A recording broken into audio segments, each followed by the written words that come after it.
Air quality concerns for millions of Americans. Also breaking what ABC News has just learned involving Jeffrey Epstein co-conspirator Ghislaine Maxwell. What she allegedly just told the Justice Department involving President Trump. And the breaking headline tonight involving legendary director Francis Ford Coppola. First, the images from Chicago to Detroit, New York to Boston. The dangerous air quality for millions of Americans. Hundreds of Canadian wildfires filling U.S. skies with smoke.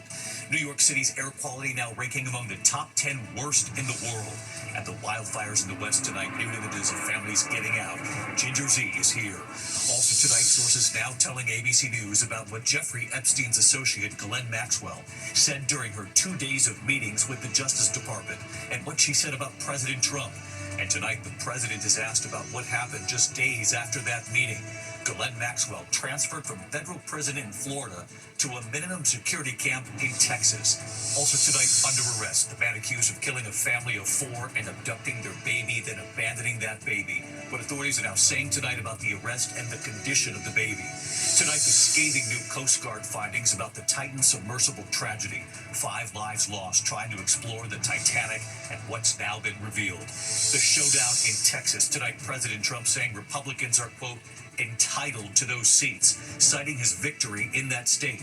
Democrats trying to keep this from happening. Congressional maps are generally tied to the census. In New York City, a deadly outbreak of Legionnaire's disease tonight. At least 3 patients have now died.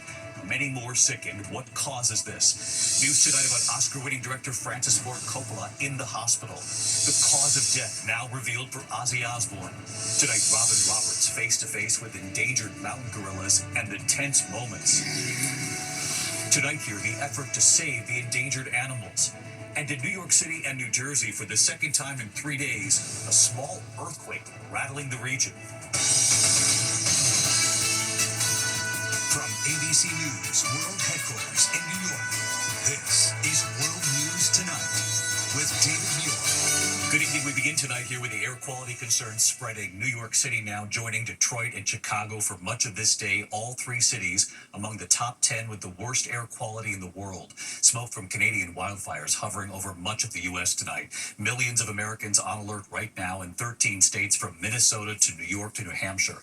More than 700 wildfires in Canada, and in the west at this hour, the critical fire danger there. Major wildfires already burning.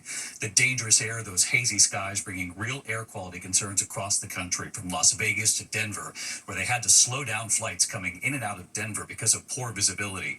From Chicago to Detroit, New York City to Boston. Chief Meteorologist Ginger Z is here with the forecast, and Stephanie Ramos with the images tonight and the health concerns. Stephanie, leading us off. Tonight, smoke from hundreds of wildfires in Canada and dozens right here in the U.S., making the air hard to breathe. The New York City area blanketed in a thick haze at noon. The air quality among the top 10 worst in the world. The AQI, the air quality index in the city, is 123. That is unhealthy for sensitive groups. It's especially hard for people who already have trouble breathing. I always recommend my asthmatics to carry their albuterol pump when the air quality is bad and to have it on them because it can happen at any moment. Doctors say no matter your health, you need to be careful. Detroit breaking the top 10 again today. Officials there calling on Canada to do more to deal with their more than 700 wildfires that are causing problems from Buffalo to Burlington and Boston. The smoke from the Canadian wildfires was so bad at one point here in Boston, there was a ground stop of planes here at Logan Airport.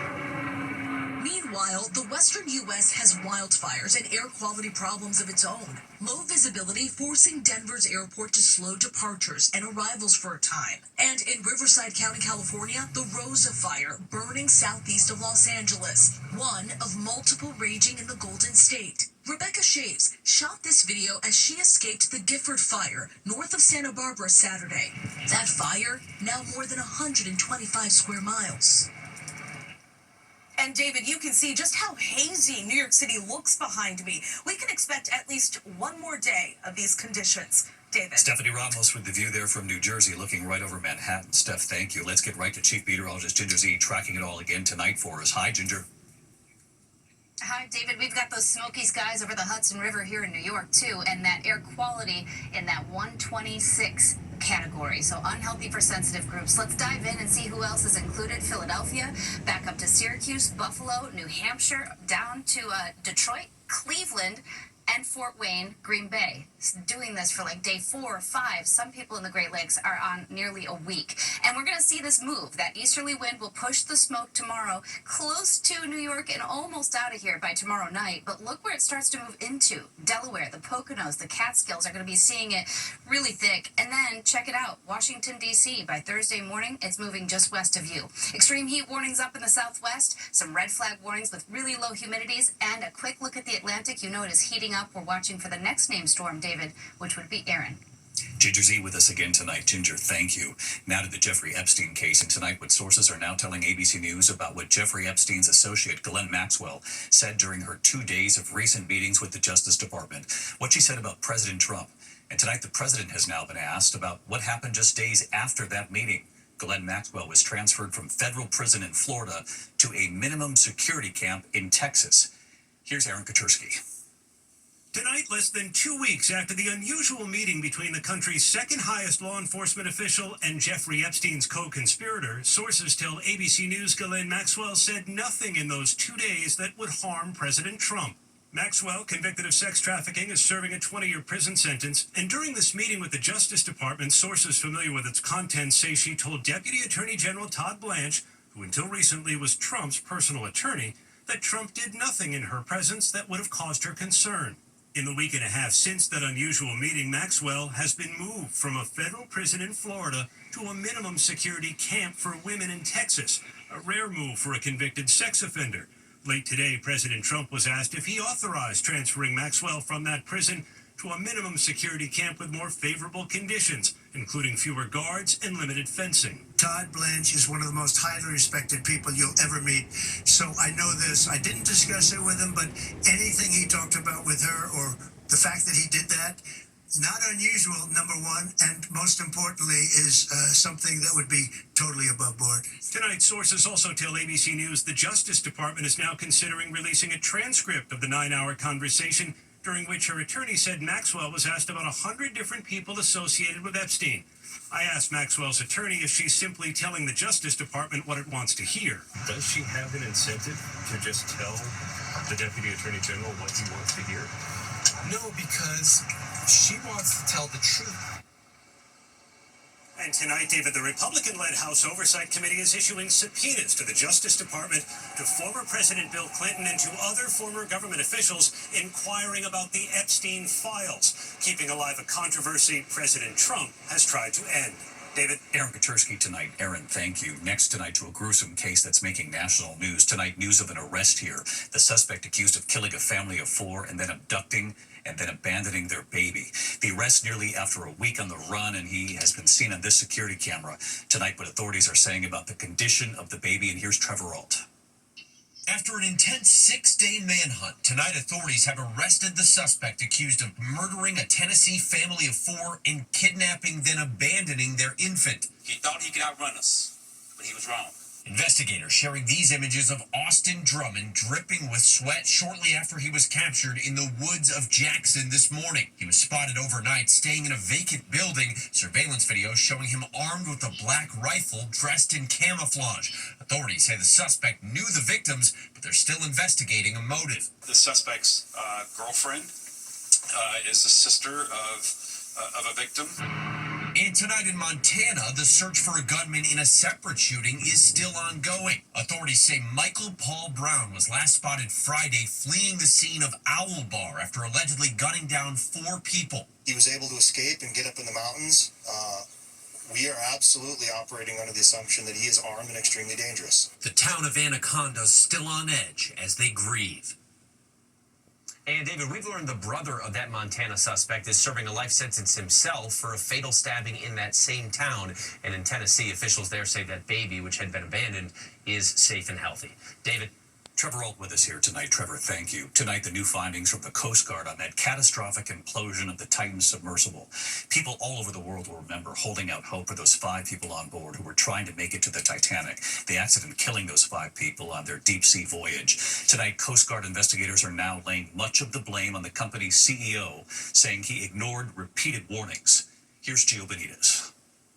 More than 2 years after the Titan submersible imploded on its way down to the Titanic, killing all 5 on board, the Coast Guard's final report blaming the disaster squarely on OceanGate CEO Stockton Rush. Investigators say if he had survived the disaster, they would have recommended manslaughter charges. I'd like to be remembered as an innovator. One button. Rush famously bragged about breaking the rules as he built his sub out of experimental materials. The carbon fiber and titanium, there's a rule you don't do that. Well, I did. Members of Rush's team testified they repeatedly warned him of the dangers. He wanted me to be the pilot that runs the Titanic missions, and I told him I'm not getting in it.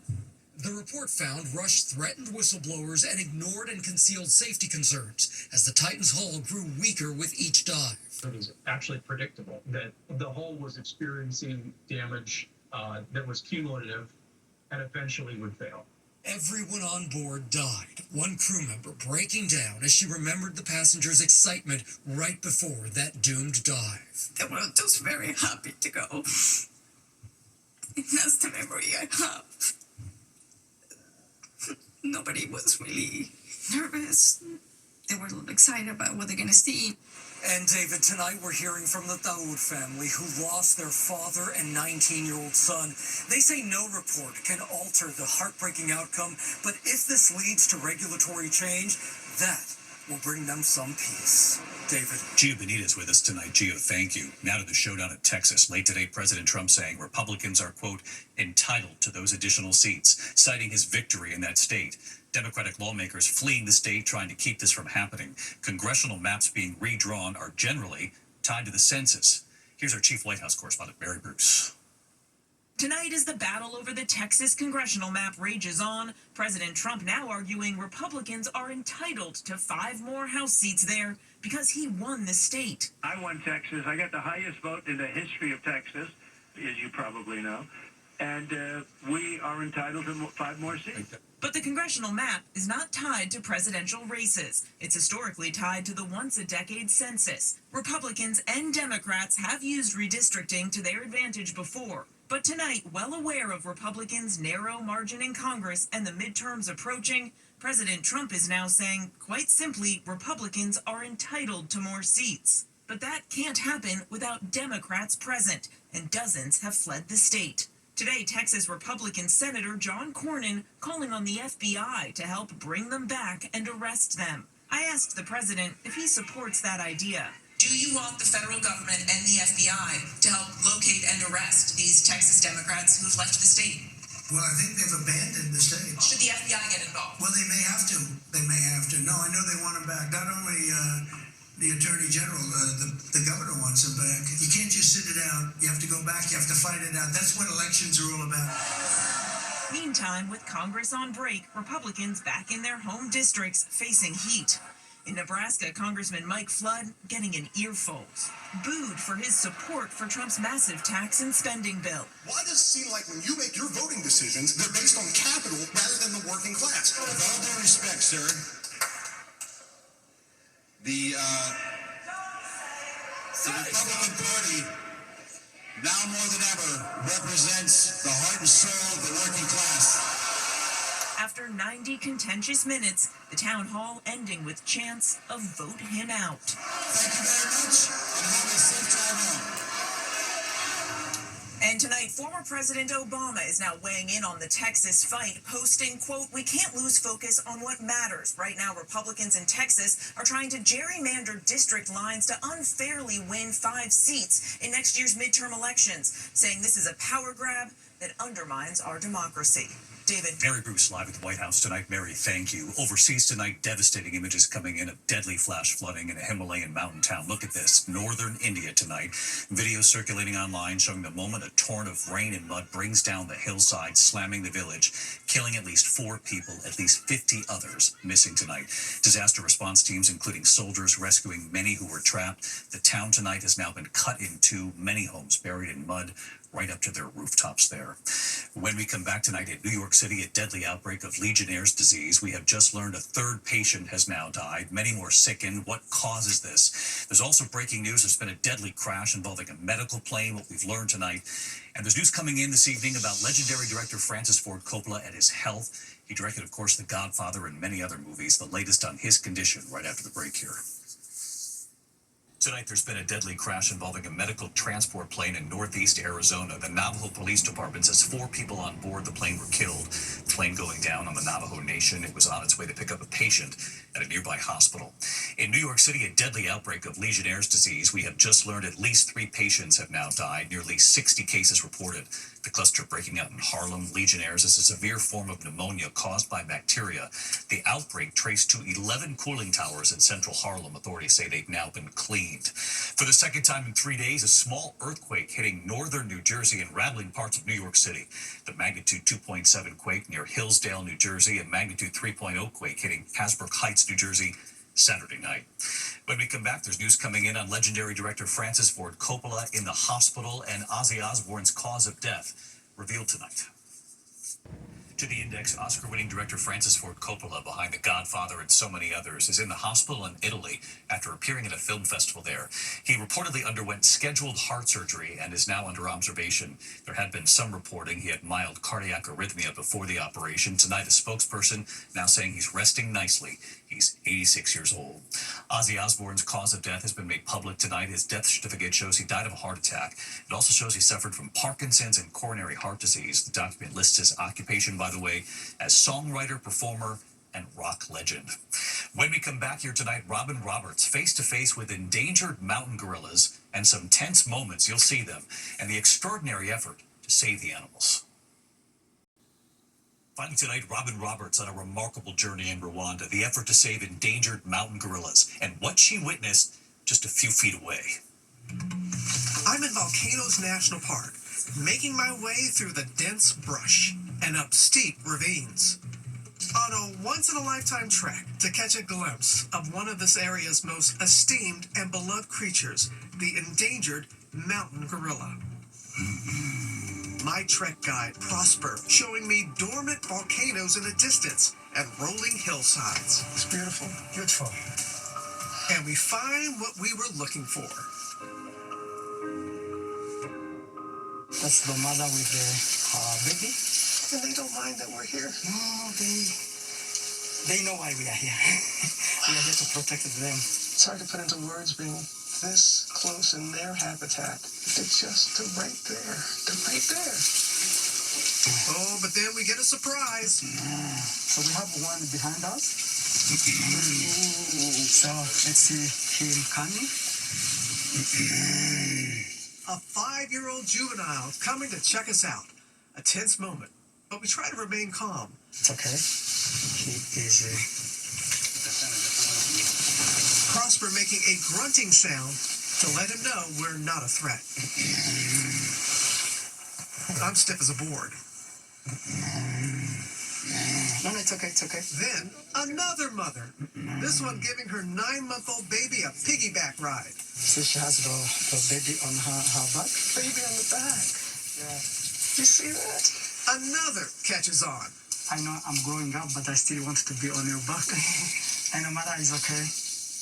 Trekking through the rainforest to these animals has sparked a tourism boom, and those tourists, largely American, help finance gorilla conservation efforts. Back in 1985, we had a little less than 250 of them. Then we moved to 2021.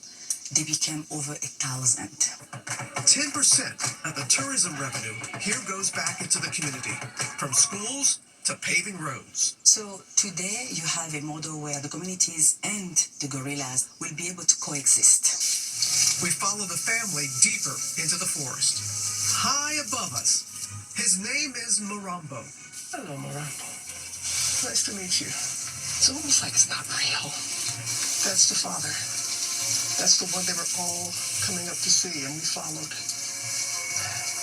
And it was worth it.